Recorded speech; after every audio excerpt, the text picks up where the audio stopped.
Hello and welcome to another exciting episode of An Average Guy Reads the Bhagavad-gita. My name is Akendra Das. Thanks for tuning in. Today we're going to be starting at the introduction to the introduction, so pull out your Bhagavad-gita as it is and read along, or not. Bhagavad-gita is also known as Gita Upanishad. It is the essence of Vedic knowledge and one of the most important Upanishads in Vedic literature. Of course, there are many commentaries in English on Bhagavad-gita, and one may question the necessity for another one. Prabhupada's going to explain here why he's writing this book. This present edition can be explained in the following way. Recently, an American lady asked me to recommend an English translation of Bhagavad-gita. I've always wondered who that American lady is. Of course, in America, there are so many editions of Bhagavad-gita available in English, but as far as I have seen, not only in America, but also in India, none of them can be strictly said to be authoritative because in almost every one of them, the commentator has expressed his own opinions without touching the spirit of Bhagavad-gita as it is. When we read this, it should give us hope that who's ever writing this intends to give us the actual Bhagavad-gita as it is without anything else, not somebody else's opinion, not even his own opinion, but Bhagavad-gita as it is. The spirit of Bhagavad-gita is mentioned in Bhagavad-gita itself. It is just like this. If we want to take a particular medicine, then we have to follow the directions written on the label. We cannot take the medicine according to our own whim or the direction of a friend. It must be taken according to the directions on the label or the directions given by a physician. If you're humble, if you want to get well, you're going to do it. It doesn't do us any good to spend money going to the doctor, having him give us his advice, and then we take the prescription home, look at the jar.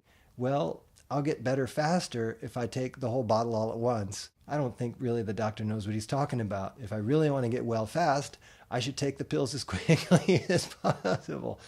No. Similarly, Bhagavad-gita should be taken or accepted as it is directed by the speaker himself. The speaker of Bhagavad-gita is Lord Sri Krishna.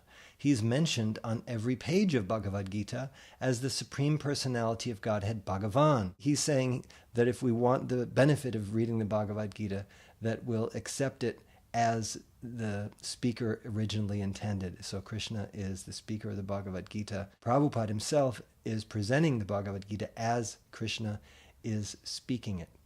Of course, the word Bhagavan sometimes refers to any powerful person or any powerful demigod, and certainly here Bhagavan designates Lord Sri Krishna as a great personality, but at the same time we should know that Lord Sri Krishna is the Supreme Personality of Godhead, as is confirmed by all great acharyas, spiritual masters like Shankaracharya, Ramanujacharya, Madhvacharya, Nimbarka-swami, Sri Chaitanya Mahaprabhu, and many other authorities of Vedic knowledge in India.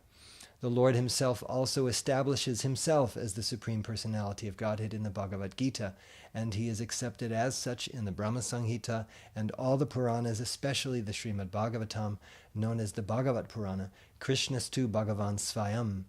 Therefore, we should take Bhagavad-gita as it is directed by the personality of Godhead himself. Prabhupada does not think he's smarter than the doctor, and the doctor in this case is Krishna. And he accepts Krishna as the Supreme Personality of Godhead. Why? Because that's the tradition. That's the whole lineage coming down through all these spiritual teachers that he mentioned. This is the tradition in which Prabhupada is working. This is how he understands the Bhagavad-gita. And this is how he knows that if anyone accepts the Bhagavad-gita in this way, it'll have an effect on them. And Prabhupada's asking us to examine what Krishna is saying very clearly. What is Krishna saying?